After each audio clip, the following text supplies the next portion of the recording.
So, the first one is a total Aggro Ornn build. Now, this is by Cypher. This is full early Aggro Ornn. You'll notice Ornn Blacksmith. No blue Ornn in this deck list at all. This is slam units early.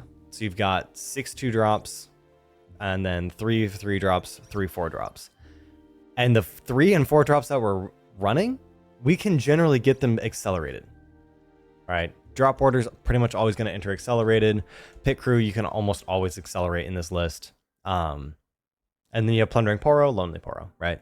I love the Plundering Poro Pit crew combo. That was something that in one of my early Ornn deck lists I did because I thought it was great. I thought it was fantastic, and I ended up cutting it. But I love this combo. Also, for gear, you'll notice one thing very interesting. Because we're not running blue Ornn, no Spellsonger. This is double Seal of Focus, Poro Snack, Brutalizer, Mask, Sterax, Shirelli's Requiem. This is little guys go brrr, right? This is, you play Pit Crew, you slam Brutalizer, put it on the Pit Crew. Pit Crew is now punching for 5. You take out the accelerated Kaisa, right? And then if you have Mask, Mask as well, you have Pit Crew punching for 4. And Drop Order punching for 5. Double Mask, 6, 7. Like, this is early game, slam down units, fight for battlefields, use Charm to pull in them when they're tapped out. You've got Ornn's Forge for more tempo, Sunken Temple for a good neutral go second battlefield. This is a good neutral one. This is a good go second one. And then Treasure Hoard for going first. When you conquer here, pay 1 gold. As an example, you basically get the Plundering Poro combo on the Treasure Hoard, on your battlefield. So, play Lonely Poro turn 1, turn 2, drop Pit Crew, move Lonely Poro in, conquer battlefield, pay 1, ready Pit Crew, conquer the other battlefield. 2-point swing. You basically sneaky deck-handed. The other side of the coin is the Ornn Council. So this was a collaborative deck list by Iggy.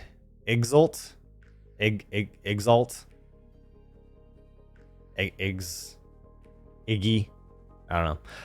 But they streamed in the Ornn Discord, and pretty much all of the Ornn psychopaths came together to create an abomination of a deck list that I've been running and have had mixed results with. I think it's just my piloting, to be honest with you. I don't think it's really anything with the deck list.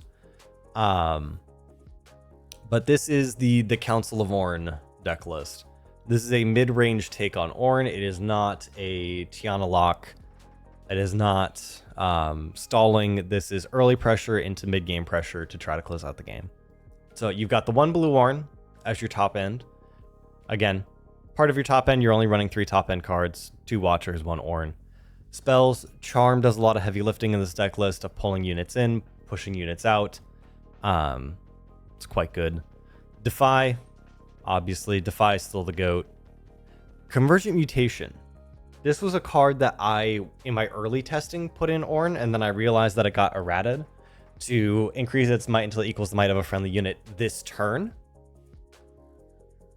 And I took it out because I was like, this turn, that sucks. It's not. This is the best 2-mana combat trick in the game with Ornn, because you have 13 might Ornn sitting in your base. You throw in a Watchful Sentry, and then you play Convergent Mutation, and all of a sudden you have a 13 might Watchful Sentry. That's 3 energy, 1 power. And I mean, technically more because of the 6 energy with Ornn and all. There's setup there, right? But you're already doing that anyway. You're already playing gear. You're already making blue Ornn bigger. Just capitalize on that. Also, Tomby, thank you for the follow. Not so fast. Again, green counter spells are good. Stopping Rebuke, stopping Fight or Flight. That's your main targets for this. Stopping Challenge. Emperor's Divide. This is a card that a lot of people have been going back and forth on, and it's probably the card that is the easiest to cut in this list. So you play Emperor's Divide hidden, you can save your biggest unit at reaction speed. It's pretty decent. Or you can hold it in your hand and play it for an action speed, but that's generally less effective because you're using this to get around kill spells in yellow. There are certain circumstances where you want to hold up 2 mana in like red decks where they're just going to push in and attack, and then you can pull your units back. That's fine. Consult the Past, it's generally a free draw 2. It's pretty good. Units, 15. You'll notice 15 units versus the, 4 in Tiana Lock. So you've got the 3 pit crews, 3 watchful sentries. So card draw, accelerated unit, deck filtering with Apprentice Smith. I was hesitant on this card for a long time, but you're digging for Shrelia's Requiem. You're digging for this card, so this helps. Stellarcorn Hoarder for Herder for card draw, Clockwork Keeper for card draw, and then your gear. The gear package is 13. It's much lower than most Ornn lists. With this one, you're running card draw, a little bit of protection, big Ornn get bigger, your win con, only 1 seal. And the reason is that the deck is just so stuffed with everything else. Like there's so much going on in this deck list. You could potentially cut Emperor's Divide or Consult the Past for another seal if you want. That is your call. And then double Brutalizer, that is mainly for your pit crew. Brutalizer with pit crew is really good. 2 green Ornn for the purpose of digging, but hardly ever get to hold with him. Yeah. That is the problem with green Ornn. And that is one of the things that these battlefields tries to fix. Spoiler alert. But going first, Ornn's Forge. It's generally a good neutral battlefield. A lot of people run gear in their decks anyway, but we are a list that takes advantage of it more. So playing this battlefield is almost like a good bait, because you're baiting other people to go into it, and then you drop Pit Crew Brutalizer and push them off of it. Going first battlefield, so if we lose, going first, fortified position. Real good. Going first battlefield, fortified position, you get on it, and then all of your units have +2 for attack. There's a lot more combat in this set and in this meta, so Shield 2 is actually huge. And then Aspirant's Climb, if you lose, okay, I lost, let's go longer. You out-aggroed me, we're gonna go longer. The sideboard is double Disarming Rake against big gear decks. So things like Dazzling Aurora, if you're going against an Ornn Mirror and it's like the Tiana Lock style. You can play a Disarming Rake, kill the Doran Shield, throw in a Pit Crew, kill Tiana, win the game, you know? That kind of stuff. Janna, really good into combat decks again. This is there for Draven. This is there for Jax a little bit, but it is a good card.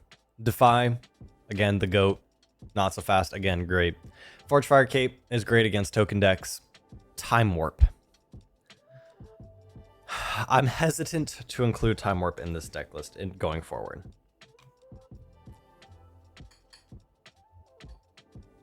Because I think as a one-of, it's fine. It's a random win con in a slow get matchup like Renata or something.